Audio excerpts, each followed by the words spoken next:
কবরের পাশে বসে মা ভাত দাও বলতে বলতে অঝরে কাঁদছে এক প্রতিবন্ধী যুবক। বাবা মা চলে যাওয়ার পর আর কেউ নেই তার পাশে। সে পথে পথে ঘুরে খিদা লাগলে মায়ের কবরের পাশে বসে অঝরে কাঁদে, চিৎকার করে বলে, মা আমাকে ভাত দাও। এই দৃশ্য দেখে কেঁদেছে হাজারো মানুষ। মাত্র 1 মাসের ব্যবধানে হারিয়েছে মা বাবা দুজনকে। একাকী সাগর খাবারের অভাবে প্রায় চলে যায় ঈশ্বরদী কেন্দ্রীয় কবরস্থানে, যেখানে শুয়ে আছেন তার প্রিয় বাবা মা।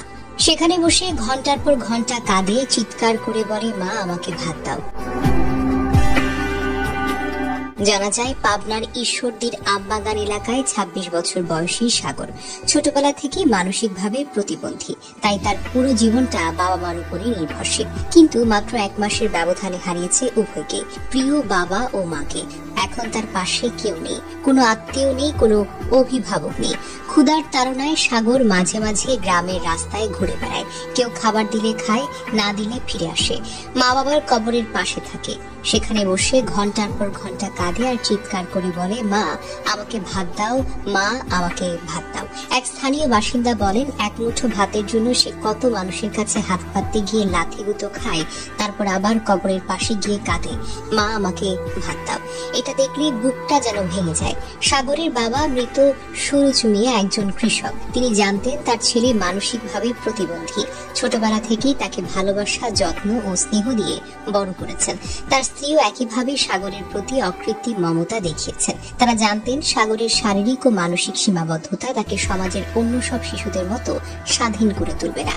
তাই তাদের কাছে সাগর শুধু সন্তান ছিল না, ছিল সোনার টুকরো, জীবন থেকে পাওয়া এক অমূল্য রত্ন। কিন্তু সে বাবা মা চলে যাওয়ার পর সে সোনার টুকরো সন্তান একাকী পড়ে যায়।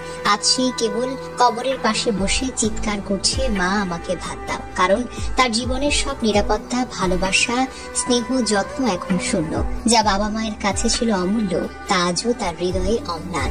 কিন্তু বাস্তবের নির্মমতার সে একা। সাগরের বাসস্থানও একেবারেই ভেঙে খাঁজ। ঘরটি অস্বাস্থ্যকর, কোনো টয়লেট নেই, পানির কোনো সঠিক ব্যবস্থা নেই। বর্ষাকালে বৃষ্টি হলে, বন্যা হলে এই ঘরে থাকা একেবারেই অসম্ভব হয়ে ওঠে। স্থানীয় কিছু মানুষ ব্যক্তিগতভাবে খাবার, কাপড় বা সামান্য সাহায্য দেয় ঠিকই, কিন্তু তা ক্ষণস্থায়ী। মানসিক প্রতিবন্ধকতার কারণে সাগরের চিকিৎসা বা নিয়মিত কোনো ঔষধের ব্যবস্থা নেই। মাঝে মাঝে সে বিভ্রান্ত হয়ে পথ হারিয়ে যায়, অপরিচিতদের কাছে আহত হয়।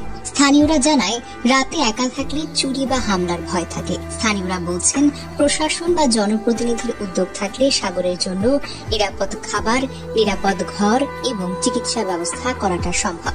একজন স্থানীয় জনপ্রতিনিধি বলেন, ওর জন্য একটা পরিষ্কার ঘর আর টয়লেটের ব্যবস্থা করা গেলে অন্তত মানুষের মতো বাঁচতে পারবে। সাগরের এই নিঃসঙ্গ অসহায় জীবন এবং কবরের পাশে কাদার দৃশ্য স্থানীয়দের হৃদয়ে নাড়িয়ে দিয়েছে। তারা আশা করছেন সমাজের বিত্তবান ও মানবিক মানুষরা এগিয়ে আসবেন, যাতে আর কোনো সাগরকে ক্ষুধার জ্বালায় মা বাবার কবরের পাশে বসে কাঁদতে না হয়।